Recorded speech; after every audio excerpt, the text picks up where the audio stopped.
Assalamualaikum warahmatullahi wabarakatuh dan selamat pagi kepada Ustazah Asmira dan Ustazah Hidayah. Saya Fatihah Balqis binti Syahami alias Muhammad Nasir bersama rakan kumpulan saya iaitu Fatin Nazirah binti Ramli, Nur Aisyah binti Azman dan Nurul Syazwani binti Suhaimi. Kami akan membincangkan budaya membaca di era pasca moden. Saya akan menerangkan berkaitan dengan pengenalan pada topik ini. Budaya membaca kurang mendapat perhatian di kalangan masyarakat berikutan pengaruh peranti elektronik yang dipopularkan pada masa kini. Budaya membaca dari sumber konvensional pula berdepan dengan cabaran berikutan perubahan zaman digital dan kesannya kepada masyarakat. Oleh itu, kami akan merungkaikan segala fakta dan persoalan tentang budaya membaca di kalangan masyarakat, khususnya di Malaysia. Perbincangan isu utama yang dikaitkan dengan sumber falsafah. Pertama, meningkatkan kemahiran menghafal. Hal ini kurang mendapat sambutan kerana mereka lebih pentingkan gadget dan telah alpa bahawa membaca dapat kuatkan ingatan. Membaca dapat membina kekuatan otak untuk menghafal. Banyak kajian yang menunjukkan jika tidak menggunakan memori anda akan kehilangannya. Isu yang kedua adalah membaca buku dapat menambah pengetahuan. Ilmu merupakan penyuluh hidup. Dapat mengetahui isu-isu semasa yang terjadi di dalam negara atau di luar negara dengan membaca.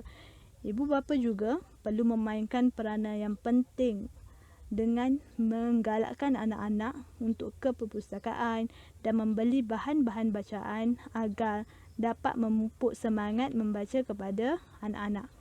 Isu ketiga adalah usaha global kolonisasi negara. Kolonisasi termasuk rohani, emosi dan intelek, iaitu membina manusia yang beretika, iaitu seimbang dari segi jasmani, emosi dan intelek. Isu keempat, platform yang tepat untuk meningkatkan ilmu. Membaca dapat meluaskan pemikiran dan dapat mengetahui banyak perkara yang kita tidak pernah ketahui. Contohnya berkaitan dengan isu falsafah. Jika kita tidak belajar, kita tidak tahu berkaitan dengan isu falsafah. Yang kelima, platform yang dapat untuk kita meningkatkan pengetahuan berkaitan dengan teknologi. Kita dapat mempelajari berkaitan dengan perkembangan teknologi kerana dunia sekarang kian moden, supaya kita tidak ketinggalan dan tidak menjadi seperti katak di bawah tempurung dengan mengetahui perkembangan berkaitan dengan teknologi-teknologi semasa yang ada.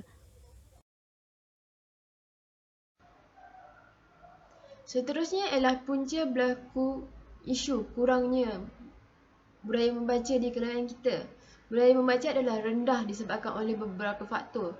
Ibu bapa pada masa kini kurang mendedahkan anak-anak kecil mereka dengan budaya membaca. Dalam meniti arus kemodenan hari ini, sukar untuk kita melihat golongan kanak-kanak dan remaja yang gemar untuk membaca. Hal ini disebabkan oleh beberapa perkara tersebut. Yang pertama ialah lambakan teknologi mudah alih. Peranti elektronik ini membekalkan permainan dan video interaktif di atas talian, menyebabkan golongan anak-anak hari ini lebih gemar untuk berhibur secara maya daripada melakukan aktiviti yang lebih berfaedah seperti membaca. Alasannya adalah kerana membaca memerlukan minda untuk berfikir dan ianya lebih membosankan berbanding dengan bermain telefon bimbit yang lebih menghiburkan. Seterusnya adalah budaya membaca tidak diiklankan oleh media massa. Pada zaman yang kian moden dan membangun ini, media massa merupakan perkara yang penting dan sewajarnya memainkan peranan untuk menarik minat kanak-kanak, remaja mahupun dewasa. Hal ini dapat dicapai dengan melalui iklan-iklan di media massa. Iklan tersebut mestilah menarik dan tidak membosankan untuk menarik minat masyarakat untuk membaca. Membaca merupakan satu perkara yang sangat dituntut, walhal dalam agama Islam sendiri turut menekankan hal membaca dan Allah SAW juga menurunkan surah Iqra kepada Nabi Muhammad, dan surah ini merupakan surah pertama yang diturunkan kepada Nabi Muhammad melalui perutusan Malaikat Jibril alaihissalam, di mana Allah SAW telah menekankan hal membaca. Yang terakhir ialah masyarakat yang cenderung menonton televisyen dan bermain dengan gadget. Trend pelajar yang memberi telefon pintar oleh ibu bapa dikatakan sebagai tokok pemula kurangnya minat dalam budaya membaca. Ramai pelajar lebih cenderung untuk menonton rancangan televisyen seperti menonton rancangan hiburan yang kurang berfaedah daripada membaca untuk mengisi masa lapang. Bukan itu sahaja, pelajar dikatakan hanya membaca apabila menjelangnya hari peperiksaan. Seterusnya ialah kesan kurang membaca kepada murid dan psikologinya. Kesan kepada murid dapat dilihat yang ketara ialah menjejaskan pembelajaran. Murid yang menghadapi masalah membaca ini didapati berhadapan dengan masalah sukar untuk menguasai mata pelajaran lain. Akibat daripada kelemahan menguasai kemahiran membaca ini, pencapaian mereka terhadap mata pelajaran lain seperti matematik, bahasa Inggeris, sains dan lain-lain juga terjejas. Hal ini telah diakui oleh ramai guru-guru sekolah rendah maupun sekolah menengah. Selain itu, kajian mendapati murid yang lemah menguasai kemahiran membaca akan berhadapan kesukaran apabila menghadapi peperiksaan atau ujian. Seterusnya ialah kesan psikologi.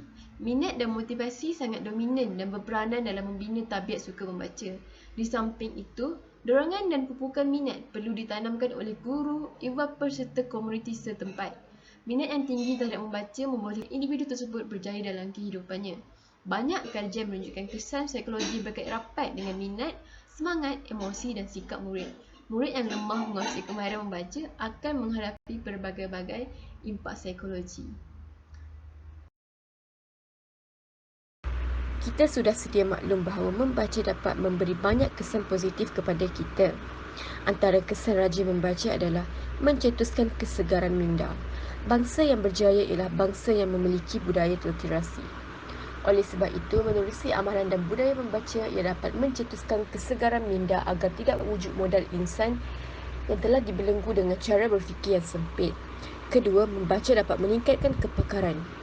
Membaca dapat mewujudkan koridor kemajuan ekonomi demi meningkatkan tenaga pakar yang berpengetahuan. Iaitu, amalan membaca dapat membentuk masyarakat madani yang berkemahiran dan berpakaran tinggi. Berjaya dalam akademik. Amalan membaca dapat meningkatkan ilmu pengetahuan dan mampu meluaskan horizon pemikiran para pelajar. Seterusnya, budaya membaca di era pasca moden. Budaya membaca berdepan cabaran digital sehingga sumber tradisi diketepikan. Hal ini disebabkan oleh munculnya perpustakaan digital yang lebih mudah untuk digunakan. Konsep perpustakaan digital telah diperkenalkan oleh Michael S. Hart pada 4 Julai 1971 melalui projek Gutenberg, perpustakaan digital pertama. Terdapat beberapa perkataan yang biasanya digunakan untuk perpustakaan digital termasuk perpustakaan elektronik, perpustakaan maya dan perpustakaan moden. Perpustakaan digital mempunyai banyak kelebihan kepada penggunanya kerana ia lebih mudah dan dapat diakses pada bila-bila masa menggunakan internet. Dengan kemajuan teknologi pada masa kini, perpustakaan digital telah diperkenalkan secara lebih luas demi memastikan setiap masyarakat mendapat manfaatnya. Sekarang, saya akan membincangkan tentang cadangan cara untuk mengatasi masalah kurangnya amalan membaca.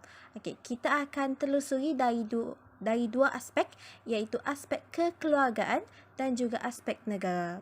Okey, dari segi aspek kekeluargaan, ibu bapa dapat membacakan buku cerita dan melakonkan cerita kepada anak-anak, dan juga ibu bapa disarankan untuk mengubah suasana rumah dengan menambahkan rak buku atau menyediakan satu kawasan khas untuk membaca. Perkara ini dapat menggalakkan anak-anak untuk membaca. Manakala dari segi aspek negara pula, media massa memainkan peranan penting dan merupakan media yang paling rapat dengan masyarakat. Kita dapat menggunakan media massa dengan menyiarkan perkara-perkara seperti program yang berunsurkan membaca seperti Mari Membaca. Kesimpulan yang kita dapat simpulkan daripada topik yang dibincangkan hari ini menjelaskan bahawasanya tahap budaya membaca di negara kita masih berada di tahap yang membimbangkan. Namun, ibu bapa, guru dan setiap agensi kerajaan maupun swasta memainkan peranan yang sangat penting dalam memberikan kesedaran kepada masyarakat tentang betapa pentingnya budaya membaca di dalam kehidupan seharian. Jika dilihat dari sudut yang positif, menjadikan aktiviti membaca seperti 16 buah buku sebagai hobi bukanlah suatu perkara yang lapuk, malah dapat merangsang minda, jasmani dan juga rohani. Semuanya berada di hujung jari sahaja. Seperti kata pepatah, hendak seribu daya, tak hendak seribu dalih.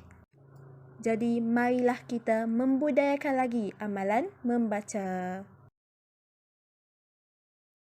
Sekian sahaja daripada kumpulan kami. Terima kasih dan Assalamualaikum.